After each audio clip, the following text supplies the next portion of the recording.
There's no thrill like discovery.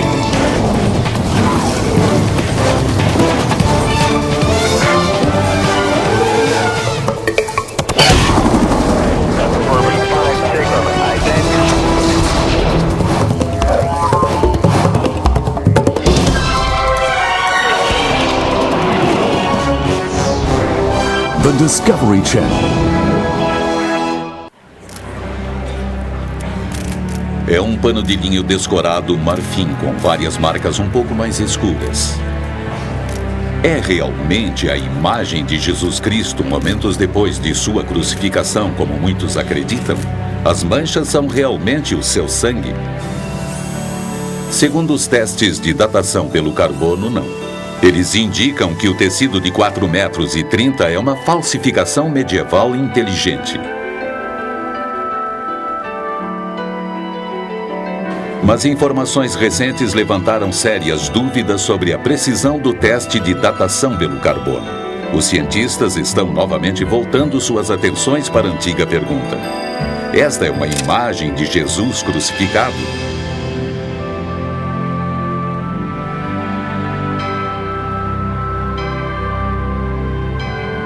A tecnologia moderna abriu novos caminhos para o mistério do Santo Sudário.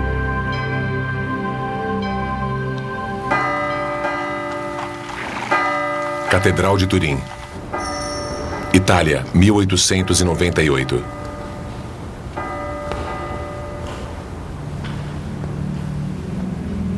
Desde 1400, o sudário foi retirado de sua caixa prateada muitas vezes, encobriu terraços para casamentos reais e foi observado por incontáveis peregrinos maravilhados. O sudário apareceu pela primeira vez na Europa em 1355. Era famoso nos piores anos da peste negra, quando multidões formavam fila para vê-lo, quando Gutenberg aperfeiçoou a imprensa escrita e quando Colombo descobriu a América.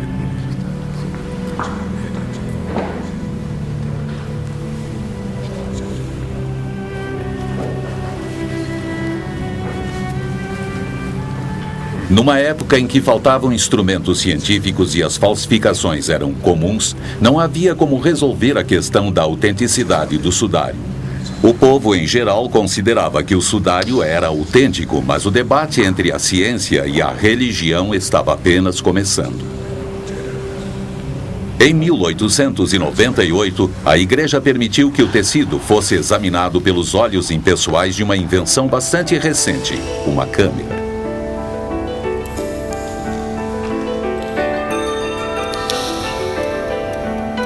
Ninguém podia imaginar que as fotos que Secundo Pia tirou naquele dia mudariam para sempre a forma das pessoas verem o sudário. Porque assim que a placa de vidro do fotógrafo emergiu do líquido para revelar a foto, ele viu um rosto claro, distinto, diferente de tudo que ele havia visto antes no sudário. Ele entendeu de imediato que a imagem sombria no tecido era o negativo e o que ele estava olhando agora era o positivo. Ele estava segurando uma imagem que daria início a um século de pesquisas científicas.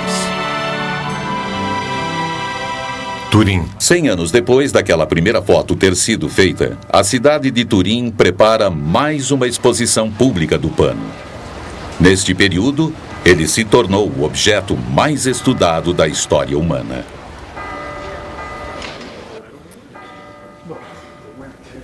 Um novo local high-tech está sendo preparado para o sudário. Uma câmara hermeticamente fechada de alumínio e vidro, da qual o ar é retirado e um gás neutro, o argônio, é introduzido.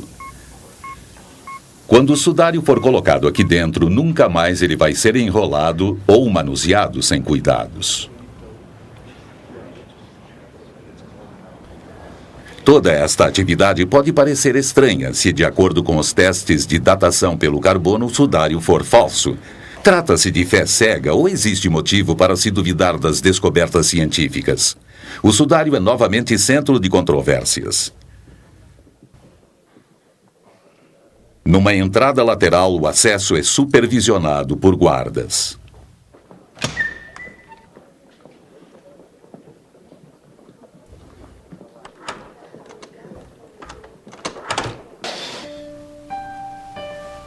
Não aberto ao público e documentado por uma única câmera, uma especialista em têxteis suíça põe um forro costurando com cuidado centímetro por centímetro.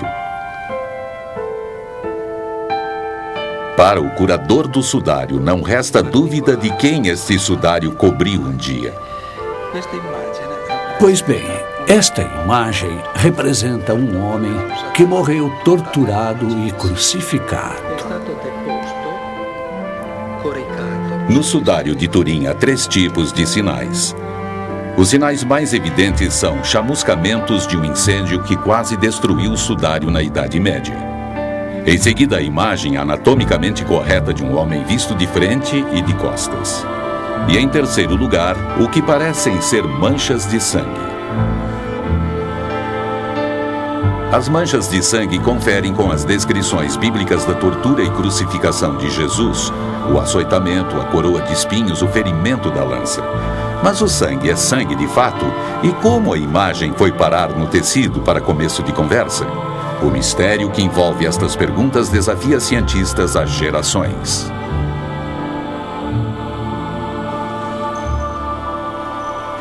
Estudantes desta faculdade em Glendale, Califórnia, podem acompanhar de perto os debates a respeito do sudário. Um professor, Angelo Montante, usa o sudário como assunto de estudos. Este é um dos objetos culturais mais incríveis que encontramos na história da civilização ocidental. Ele fornece indícios que nos dão perspectiva sobre o passado. A Bíblia não fornece detalhes a respeito da crucificação de Jesus de Nazaré. Mas eu gostaria de chamar a sua atenção para esta mancha aqui, que parece ser de sangue. Se as pinturas clássicas estavam corretas, ele teria sido pregado pelas palmas das mãos, mas não foi. Ele foi pregado pelos pulsos, e deve haver um motivo para isso. E sabemos qual é o motivo graças à pesquisa feita por um médico francês. Há muitos anos, um cirurgião francês fez experiências com cadáveres para provar que a palma da mão não suporta o peso de um ser humano. Tem de ser pela região do metacarpo, no pulso. Outra coisa é importante a esse respeito. Quando você prega uma pessoa nesta área, você pressiona o nervo mediano. E ao pressionar o nervo mediano, o dedão entra. Prestando atenção, você não vai ver nenhum dedão na imagem. É uma coisa muito específica. Como um falsificador poderia saber disso?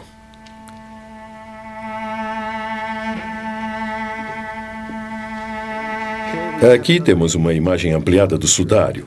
Este material escuro representa o sangue. Aqui, mais sangue nos braços e sangramento intenso nas costas. Na lateral das costas, perto da quinta costela, há um fluxo anormal de sangue. Confere com o formato da lança romana que era usada na época da crucificação.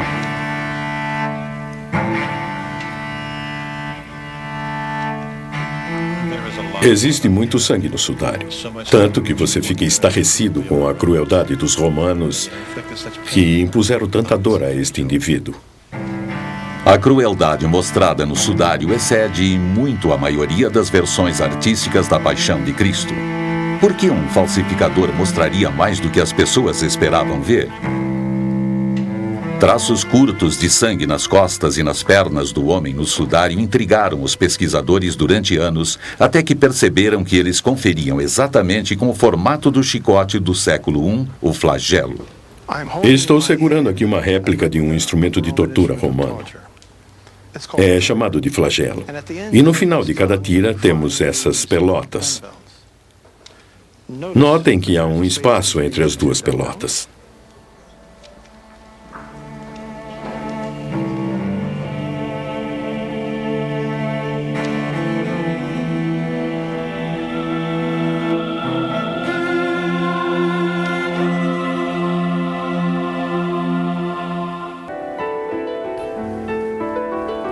No final dos anos 70, um grupo de cientistas pressionou a igreja para que permitisse o exame do sudário com tecnologia moderna. Finalmente chegou-se a um acordo e o projeto de pesquisa do sudário de Turim, o STURP, foi até a Itália.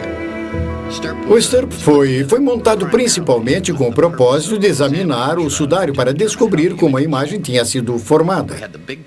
Mas tínhamos um grande problema, que era nunca ter visto o objeto que íamos estudar antes de chegar lá. Era como uma expedição para uma parte desconhecida de uma floresta. Levamos conosco a última palavra em tecnologia. Todos os tipos de equipamentos que existiam para determinar como a imagem tinha sido formada. Pensei que ia entrar, ver o sudário, caminhar até ele, examinar as pinceladas e ir embora. Vernon Miller era um outro cientista do grupo. No início, ele também tinha uma atitude cética. Quem me contou a primeira vez a respeito do sudário de Turim foi Barry Schwartz, e para mim não passava de um conto de fadas. Mas o objetivo do STURP era descobrir o mecanismo que fazia a imagem aparecer num tecido de linho, e não o de autenticar o pano como a verdadeira mortalha de Cristo. Bem, aliviado dessa responsabilidade, podíamos encarar a tarefa de uma forma mais objetiva. Eu não sabia o que era o sudário. Membro do STURP, Don Lin, tirou folga de seu trabalho normal como diretor do programa de imagens digitais da JPL para a NASA. Na época estávamos trabalhando no programa Viking, envio de aparelho para Marte. Na verdade, só tivemos um dia para montar o equipamento, desembalar, montar e calibrar tudo. E naquela noite era para examinarmos o sudário por volta da meia-noite. E sabe, por volta das 11 horas, um pouco cedo para o nosso espanto, o sudário foi trazido pelo corredor até a sala.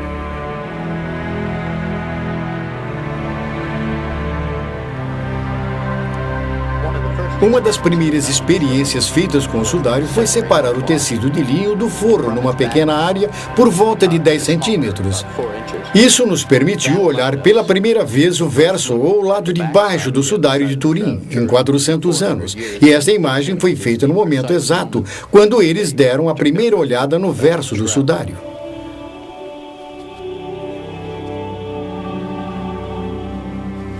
Aí o professor Rigg, da equipe italiana, introduziu uma câmera endoscópica entre os dois tecidos. Quando eu vi a luz focalizando por baixo aquela terceira mancha de sangue, eu desliguei as luzes da sala. Ele ligou o foco de luz e pela primeira vez pudemos ver que as manchas de sangue haviam penetrado no tecido, como era normal, mas a imagem não aparecia. De imediato, uma descoberta importante. Quando se olha de frente, tanto a imagem quanto o sangue são vistos claramente. Mas quando o raio de luz vem por trás do sudário, o sangue é visível, mas a imagem não. Era uma coisa que não sabíamos até aquele momento e que significava que a imagem não podia ser uma pintura, ou haveria uma densidade de tinta no sudário que apareceria na foto com a luz focalizada. Estávamos ansiosos para saber se o sangue era verdadeiro ou não. Quando eu examinei o sudário nos testes iniciais, o sangue não me pareceu verdadeiro. O sangue parecia muito vermelho e fresco para uma coisa que supostamente tinha 2.000 anos de idade. Para provar se o sangue era verdadeiro, pegamos amostras com uma fita colante, que bem mais tarde mandamos para exame de laboratório. Só muitos meses depois tivemos a confirmação de que era sangue de fato. Bom, no próximo slide mostramos o sangue verdadeiro na fibra do tecido. Trata-se do sangue de Jesus? É o sangue de outra pessoa que eventualmente foi crucificada pelos romanos? É o sangue de um homem inocente usado para criar um embuste espetacular? Uma das teorias da formação da imagem no sudário dizia que se tratava de chamuscamento, porque a cor é parecida com o chamuscado do forro de uma tábua de passar. Na luz natural, o chamuscamento e a imagem são parecidas. Como o chamuscamento reflete a luz ultravioleta, fotografamos o sudário usando raios ultravioleta. A imagem do corpo não apareceu. Conseguimos imagens maravilhosas no sudário, mas a imagem do corpo não apareceu, provando que a imagem não era formada por chamuscamento. Quanto ao que poderia ter causado a imagem, os cientistas descartaram possibilidade após possibilidade. A microanálise das fibras que foram recuperadas provou que a mudança de cor das fibras era causada por uma alteração química, oxidação desidratada. Mas o que causou esta alteração química, nós não sabemos. As manchas do tecido são incrivelmente sutis e complexas. Uma fibra estava manchada enquanto outra bem ao lado não. No entanto, cada fibra tem 1/10 do diâmetro de um cabelo humano e em alguns lugares a imagem só penetrava cerca de 50 micrômetros. Um método para aplicação de tintura com tão pouca profundidade assim é desconhecido. Mais recentemente, imagens sutis de flores foram descobertas no próprio sudário. Esta área está sendo cuidadosamente pesquisada pelo Dr. Alan Wenger, da Universidade Duke, e pela sua esposa Mary. Wenger levantou a hipótese de que algumas imagens fora do corpo no sudário eram manchas de flores. Ele chegou a esta conclusão através do trabalho do físico alemão Oswald Scheuermann. Ele percebeu isso, mas de início eu não sabia do que ele estava falando. Só mais tarde percebi que a imagem de uma flor se parecia muito com um crisântemo. Quando me afastei e olhei ao redor, comecei a ver várias imagens iguais a esta no sudário. Com certeza elas foram colocadas ao redor do corpo no momento do enterro. O propósito das flores não é conhecido. Talvez um fumigante, já que o corpo era enterrado às pressas. Ou quem sabe, só para honrar o morto. E estudando o sudário com muito cuidado, parece que chegamos a identificar nada menos do que 28 destas flores. Wenger fez um estudo detalhado do sudário, comparando as imagens com fotos em tamanho real das plantas semelhantes existentes na região. Além disso, conseguimos determinar a época da floração. E todas estas flores aparecem em março ou abril, o que indica que isso ocorreu na Páscoa, na época da crucificação. Mar Morto, Israel. Muitas plantas reconhecidas pelos Wengers parecem ser nativas da região de Jerusalém. Eles mostraram suas descobertas para o maior botânico de Israel, Avinoam Danim. Usando detalhes da morfologia da planta, eu fiquei feliz por poder confirmar as observações deles. Aí eu observei mais a fundo e, no total, eu consegui chegar aqui a 12 ou 13 objetos, elementos botânicos que observei no sudário. Uma das plantas, Zygophyllum domossum, foi a prova-chave para o botânico Danim. Não só ele viu sua imagem no tecido, mas até encontrou detalhes ainda mais exatos do que os Wengers. Esta planta já esteve um dia no sudário de Turim? Dá para ver aqui a imagem da Zygophyllum domossum. A folha no inverno é deste jeito. Este é o pedúnculo. A Zygophyllum domossum só cresce num lugar do mundo, numa pequena região perto de Jerusalém. As 4 folhas que eu encontrei são tão claras que posso afirmar que o pedúnculo da Zygophyllum domossum foi colocada no sudário na primavera. Além disso, posso acrescentar que o sudário não poderia ter sido feito em outro lugar. Tinha que ser daqui.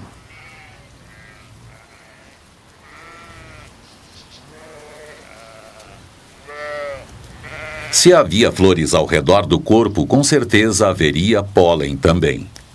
O pólen pode durar milhares de anos e no microscópio cada tipo é diferente. Indícios pequenos demais a olho nu no aguardo do detetive certo.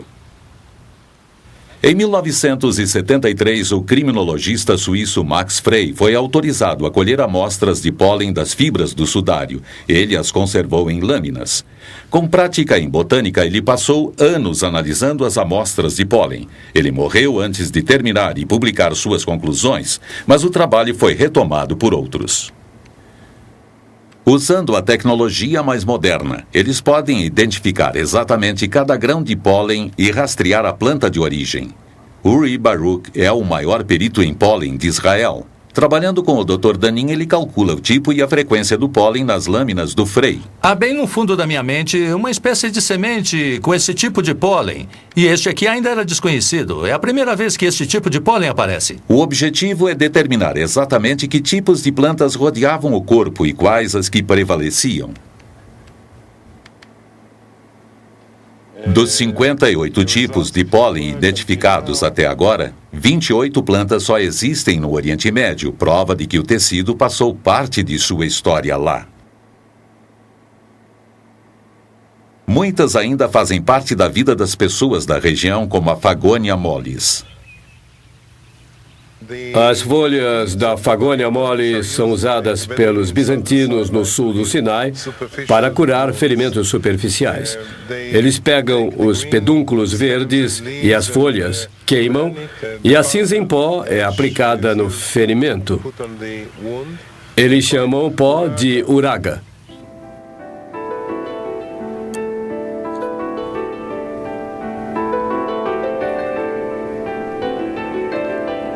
Ora, veja, temos aqui mais uma Gundelia. As lâminas têm uma quantidade muito alta de uma planta chamada Gundelia tourneforte. Passe mais uma vez para mim. Esta amostra específica veio de uma área próxima da cabeça do homem no tecido. Dá para ver as espinhas, certo? Uma aqui, uma aqui e uma aqui. A planta que deixou tanto pólen nesta parte do sudário pode ser reconhecida por sua flor, mas ela é melhor conhecida por outra coisa.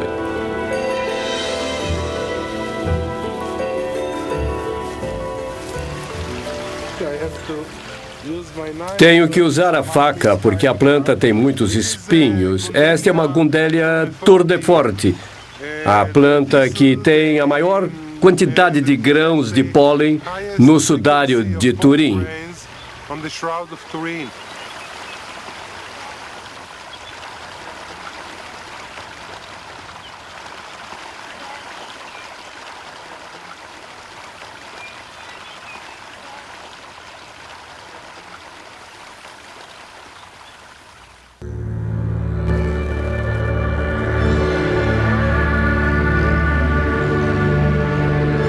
Neste mosteiro ortodoxo grego encravado no deserto do Sinai, encontra-se uma pintura muito especial de Jesus Cristo, conhecida como o Rei do Universo. Muitos pesquisadores acreditam que ela foi pintada observando o sudário. A pintura é do século VI.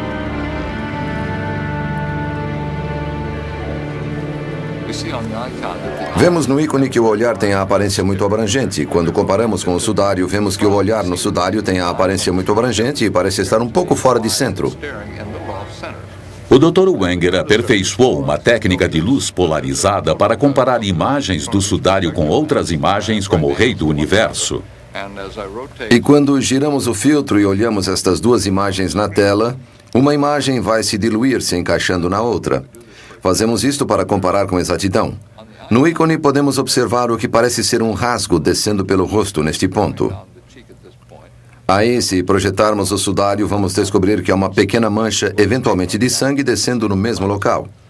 Se passarmos para a ponta do nariz no ícone e aí voltarmos para o sudário, observamos que a configuração do nariz é exatamente a mesma. Observando os lábios do ícone, notamos que aparentemente eles apresentam rachaduras. E ao olharmos o detalhe no sudário, notamos que todas estas marcas são visíveis no sudário.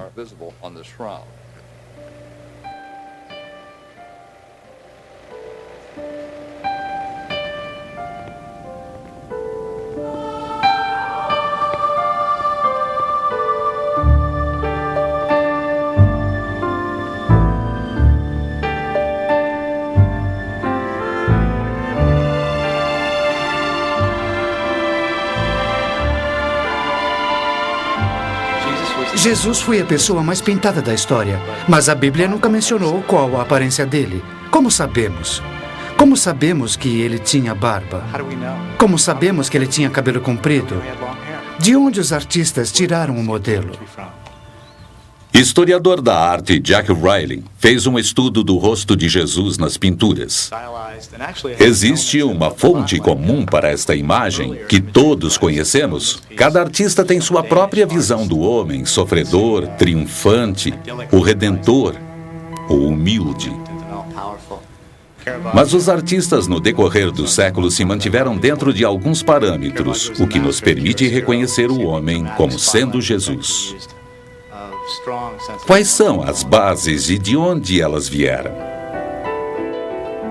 Riley e muitos outros pesquisadores acreditam que havia um protótipo de Jesus que fixou as diretrizes há séculos. A procura deste protótipo levou os pesquisadores de volta aos primeiros séculos após a morte de Jesus. Como um artista passaria desta imagem para esta imagem, onde temos barba, sem barba, o cabelo caindo, dividido no meio dos dois lados, e não aqui. Este Jesus parece um deus romano. Foi pintado de maneira jovem. Ele não tem as mesmas características. A pergunta é, o que está faltando?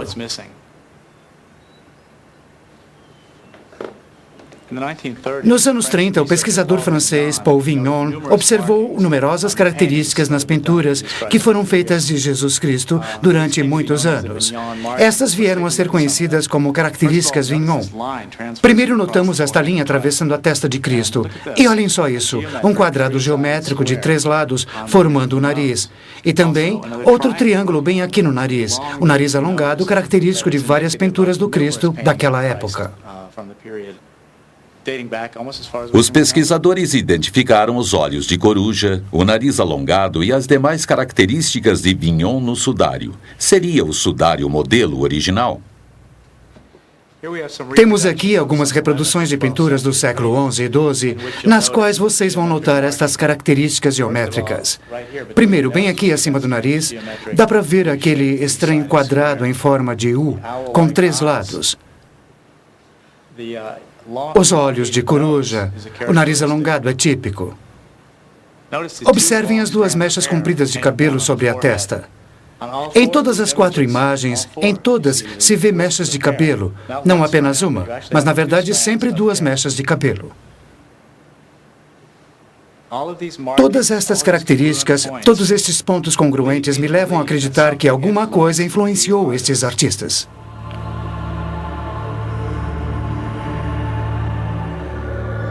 Jerusalém.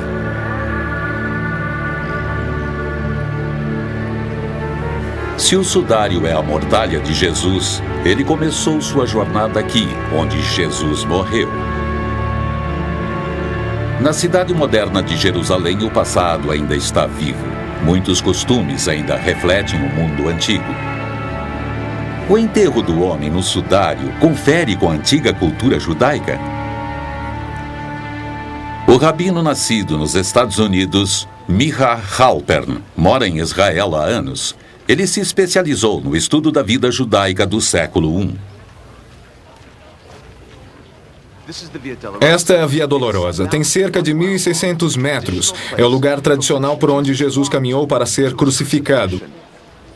Peregrinos vêm do mundo todo e há séculos para percorrer este mesmo caminho.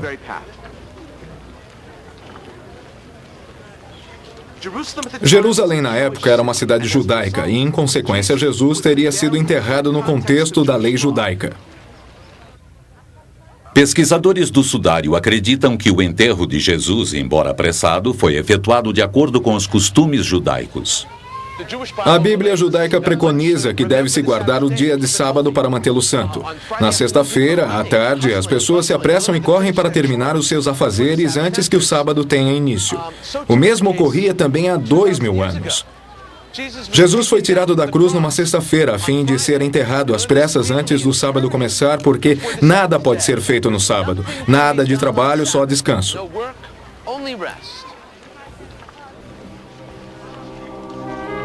Existe algum registro do sudário nos primeiros anos logo após a morte de Jesus?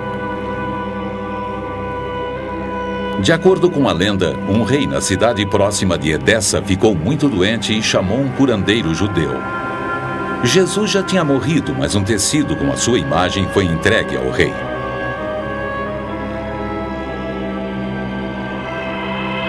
O rei Abgar ficou curado imediatamente e o tecido milagroso ficou conhecido como um manto. O manto passa a ser venerado em todo o Oriente Médio como a imagem de Cristo e a cidade de Edessa se torna um centro do cristianismo. O manto, na verdade, era uma toalha pequena. Nesta toalha havia o rosto de Jesus pintado num fundo estilizado e apresentado geralmente em uma moldura. Se o manto era o sudário, por que ele só mostrava o rosto? Na época, era conhecido apenas como pano do rosto, mas Ian Wilson, historiador inglês, diz que há uma palavra-chave nos documentos antigos, tetradiplon, que significa dobrado em 4. Se você dobrar o sudário em 4, vai ter um pequeno retângulo com o rosto no meio. Seria o tecido de Edessa o sudário dobrado para revelar apenas o rosto? O sudário é o seu próprio melhor mapa para o passado. Você começa com uma pista que leva a uma outra. Chamem os voluntários, por favor. Em 1978, a equipe do STURP descobriu marcas de dobras no sudário, entre as quais 8 eram evidentes. E o que vamos fazer agora é imitar a mesma dobragem do sudário. As fotos com focalização de luz provaram que sim, há 8 dobras no sudário. Claro, as fotos não podem indicar quando as dobras foram feitas, mas mostra que ao menos uma vez em sua existência, aquele sudário foi dobrado em 8. E haveria um retângulo com um rosto à mostra bem no meio daquele retângulo.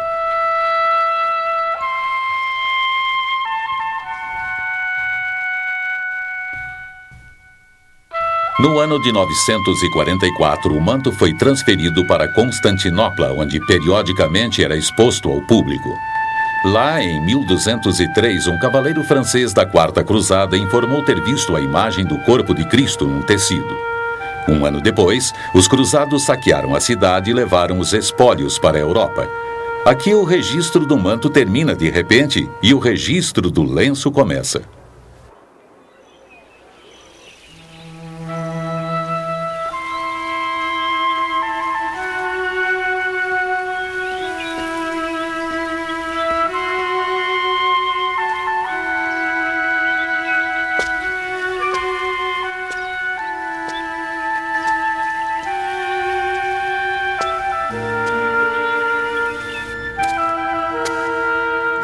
Esta é uma caverna na periferia de Jerusalém, provavelmente muito parecida com o tipo de caverna onde o próprio Jesus foi enterrado.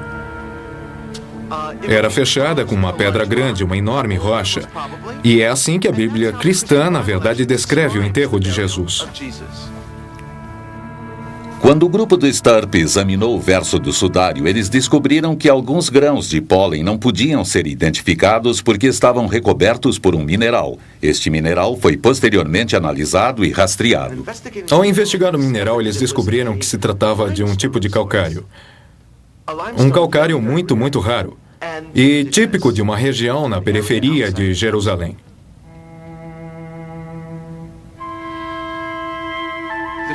O sudário está coberto de sangue, o que levanta a pergunta por que o sangue de Jesus não foi lavado da maneira tradicional que a lei judaica exige para o enterro. A resposta seria que quando existe muita quantidade de sangue não seria bom purificar o corpo com água para evitar que o sangue todo fosse eliminado. E o sangue tem que ser enterrado com o corpo. Isto ocorre ainda hoje nos casos de ataques terroristas contra Israel, para dar um exemplo.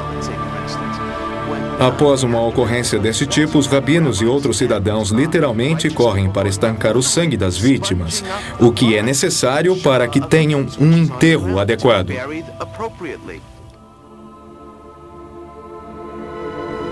De acordo com a Bíblia cristã, 2 panos foram encontrados na tumba, o sudário e um outro tecido. Acreditava-se que o segundo teria coberto o rosto de Jesus logo depois que ele foi retirado da cruz. Simão Pedro viu o tecido de linho no chão e também o pano que havia coberto a sua cabeça. Este não estava com o tecido de linho, mas enrolado e separado num canto. Este pano, denominado de lenço, encontra-se atualmente em Oviedo, no norte da Espanha. Jorge Rodrigues é membro do Centro de Estudos do Lenço da Espanha e Mark Cousin escreveu um livro recentemente sobre o lenço e o seu relacionamento com o sudário.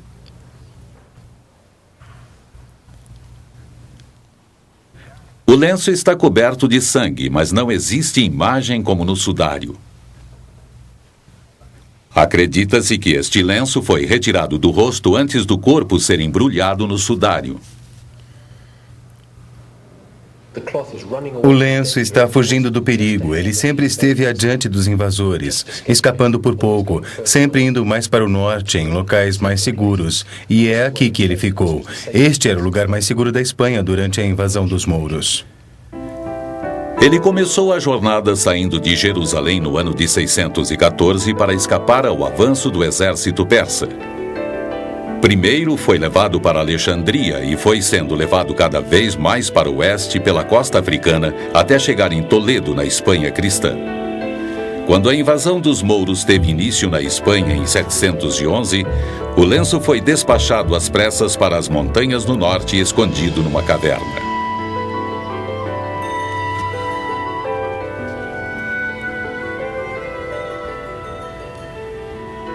Usando uma réplica, os pesquisadores mostram como o lenço foi colocado ao redor do rosto. Eles acreditam que ele foi pressionado contra o rosto, absorvendo sangue e outros fluidos, o que confere com o costume judaico de respeitosamente cobrir o rosto de uma vítima de violência e preservar esta cobertura para manter o sangue junto ao corpo. Todas essas manchas aqui são particularmente interessantes porque elas coincidem exatamente com as manchas nas costas do sudário, na parte dorsal. Eu já mencionei o sangue que foi colhido no cabelo das feridas da coroa de espinhos. São exatamente iguais aqui. Análise recente de um vídeo do Dr. Alan Wenger revela similaridades impressionantes entre o sudário e o lenço. O rosto no lenço sobreposto ao sudário. Manchas de sangue é o que mais chama a atenção e uma das referências mais fáceis é esta mancha aqui. Descendo para a região do nariz, vemos uma congruência aqui embaixo. E quando passamos para o cabelo, podemos ver novas congruências destas manchas de sangue. O sangue encontrado no lenço de Oviedo é do tipo AB, o mesmo tipo de sangue que tem no sudário. Sabemos que o lenço está na Espanha com certeza desde o século VII. Isto por si só encurta a datação do sudário pelo carbono em pelo menos 600 anos. O livro dos testamentos que se encontra aqui na catedral menciona o lenço ainda antes no tempo e acreditamos que chegue até mesmo ao século I e que foi encontrado no túmulo de Cristo ou usado logo antes do enterro. O sudário de Turim não é autêntico. Testes mostram que o tecido foi feito entre 1260 e 1390. Em 1988, testes de datação pelo carbono concluíram que o sudário não tinha mais do que 600 anos. Isto, aparentemente, encerraria a pesquisa científica do tecido. Surgiram muitas teorias dizendo que os testes podiam estar errados, porém poucos cientistas se convenceram disso. Cientistas acreditam que os testes de Turim são definitivos. Aí o microbiólogo Dr. Garza Valdez anunciou uma descoberta importante. Uma camada que ele descobriu nas fibras do tecido causadas por bactérias que poderiam distorcer a datação pelo carbono. Em 1996, ele testou algumas fibras do sudário e encontrou camadas suficientes a ponto de deturpar consideravelmente o teste de datação. O físico Dr. Harry Gove é o inventor da moderna técnica de datação pelo carbono. Esta contaminação por bactérias é uma coisa da qual as pessoas que fizeram a datação pelo carbono não estavam cientes. Na verdade, acho que ninguém sabia disso até que Garza Valdez descobriu esta possibilidade. Mesmo que eles estivessem cientes, os procedimentos para a limpeza que eles usaram não eliminariam o problema de forma que eles não poderiam ter feito um teste absoluto e inequívoco do material do sudário. Com esta dúvida sobre a datação pelo carbono, os cientistas agora estão na ativa procurando uma forma de separar a camada bioplástica do linho original. Quando se conseguir dominar o processo de separação da celulose da camada bioplástica, aí acho que estaremos prontos para submeter o sudário a outro teste de datação pelo carbono. Mas se a proposta vai ser aceita, ainda não é uma certeza. A respeito da datação pelo carbono, há mais um fator que, se provado, derrubaria definitivamente os resultados: a radiação. Se o que os físicos me disseram está correto, é uma imagem projetada. E, em outras palavras, é quase como se o corpo estivesse flutuando no meio do pano e todas as projeções viessem de ângulos diretos para o corpo.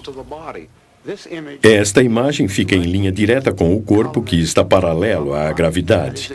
É uma coisa tão diferente que tem que ser explicada pelo fenômeno da radiação.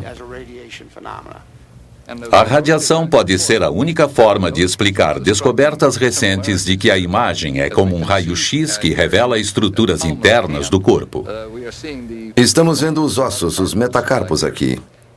Ainda mais intrigante é quando passamos para a área do pulso. Fazendo a sobreposição e focalizando, podemos identificar aqui os ossos do pulso específicos do sudário de Turim. Vemos características do esqueleto na profundidade do corpo que combinam com um tipo de emanação de raio-x. Assim, para nós, a imagem, além do contato direto do sangue, é basicamente formada por esta incrível e única ocorrência de radiação. A superposição do crânio sobre a face do sudário revela estruturas internas com uma nitidez incrível. Estamos vendo imagens de dentes aqui. Ao sobrepor e focalizar esta região, podemos ver no sudário os dentes, incluindo as raízes.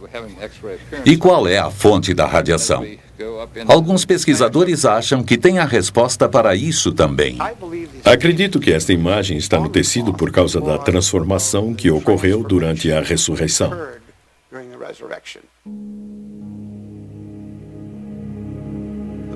O corpo foi transferido de um meio para um outro e, com isso, deixou um rastro.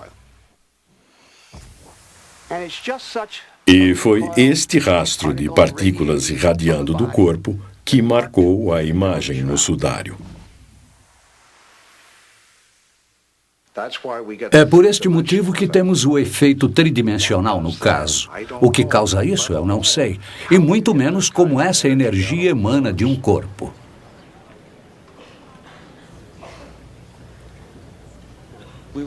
Nunca vamos saber se a imagem no pano é de Jesus. No entanto, a fascinação com respeito ao tecido é que ele nos liga a todos com uma morte. A morte de uma pessoa. Este sudário simboliza a continuidade da vida após a morte. Existe um mundo depois da morte? Qual é o significado do sudário? Eu não acho que ele seja essencial para a fé de alguém. Mas no mesmo capítulo 20 do Evangelho de João, que descreve a descoberta da tumba vazia, também temos a história do ceticismo de Tomás. Acho que ainda há uma porção de pessoas no século XX cujos certificados de nascimento espiritual são do Missouri. Vocês têm que me mostrar. O que manteve a minha atenção estes anos todos foi o mistério da coisa. Eu sinto que há indícios no sudário que ainda não foram descobertos. Ainda não foi evidenciada e esclarecida para o povo a verdadeira história do sudário e como ele veio a existir.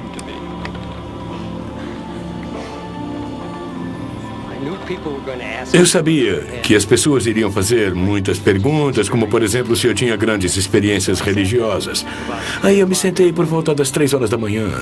Tudo quieto, não havia ninguém por perto. Eu olhei para o sudário e disse: bom, como você se sente? O que você sente? Não, eu não tinha muita experiência religiosa. Eu não tinha mesmo. Mas uma coisa não parava de penetrar na minha mente. Era o olhar para o rosto em oposição ao corpo. O rosto tem uma aparência muito serena e muito cheia de paz. O corpo está muito maltratado. Na verdade, os dois não combinam entre si.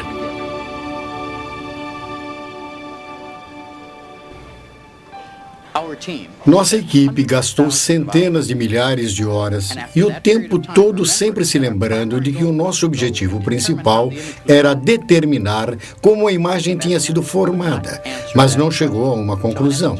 Não conseguimos responder esta pergunta. No fundo, podemos dizer o que a imagem não é, mas não temos condições de dizer o que ela é.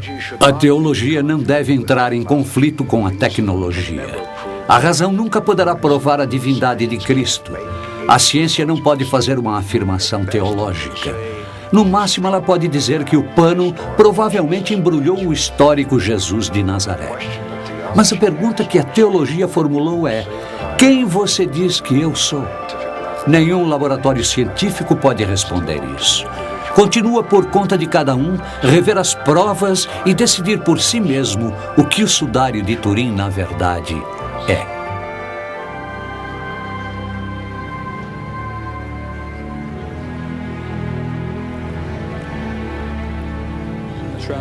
O sudário de Turim me impressionou mais do que qualquer outra coisa na vida. Ele manteve minha atenção total durante mais de 20 anos. E eu não terminei até o momento. Acho que ele vai ser o meu maior objeto de estudos pelo resto da minha vida.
Na América do Sul da pré-história, o início da vida pode ser difícil. Mais difícil ainda é sobreviver. Mas para um dinossauro corajoso como a fêmea alfa, escapar de predadores famintos faz parte da rotina. Quando crescer, ela vai se tornar um dos maiores dinossauros vivos. Mesmo assim, o perigo se esconde atrás de cada árvore. Quem está à sua espreita é Dragonfly, um predador com mordida poderosa e vontade de atacar. Encontrá-lo é praticamente morte certa. Com o passar do tempo, seus caminhos se cruzarão várias vezes de forma assustadora e inesperada.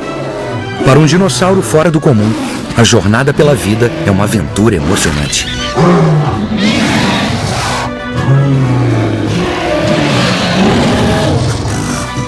Tudo começou há 80 milhões de anos, com o ovo de Alfa.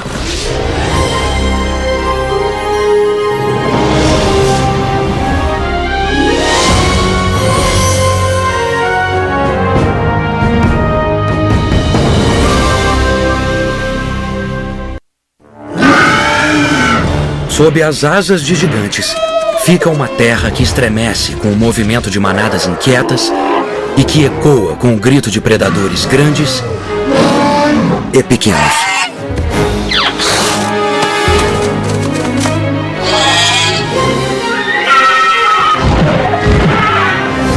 Como caçador, o pequeno Das ainda não passa de um novato. Mas ele está decidido a provar que é valente. Ele está de olho em dois fugitivos pré-históricos, Buck e Blaze. Eles precisam reencontrar seu bando ou morrerão. Uma chuva de fogo e pedras começa a cair do céu.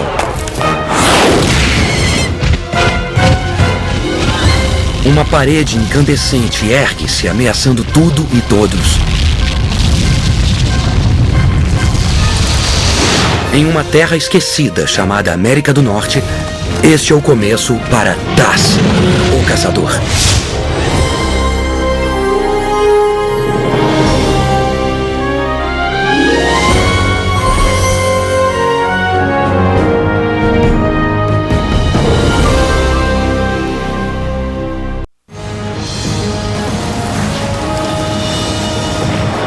Durante centenas de milhões de anos, enquanto os continentes atuais estavam se formando e colidiam ao redor do planeta, as peças do quebra-cabeças global, que são a Ásia e a América, acabaram a menos de 100 quilômetros de distância entre si, separadas por um mar raso e frio. Esse é o Estreito de Bering, uma das regiões mais desoladas da Terra. No inverno, a temperatura cai para 50 graus abaixo de zero. É um ambiente extremamente hostil para a vida humana.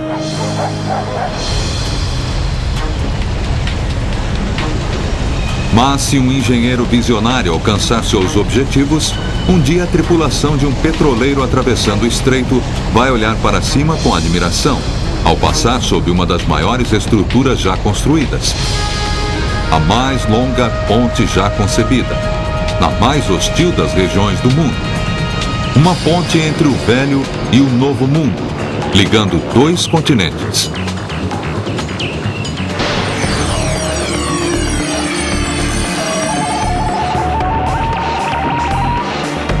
Mega Construções. Ponte sobre o Estreito de Bering. Holanda. Metade de seu território está literalmente sendo tomada pelo Mar do Norte. O país deve sua existência às enormes barreiras que estão mantendo o mar afastado há séculos. Mas agora a Holanda enfrenta um novo inimigo. Mudanças no clima estão fazendo com que o Mar do Norte atinja níveis recordes e os rios avancem além de suas margens.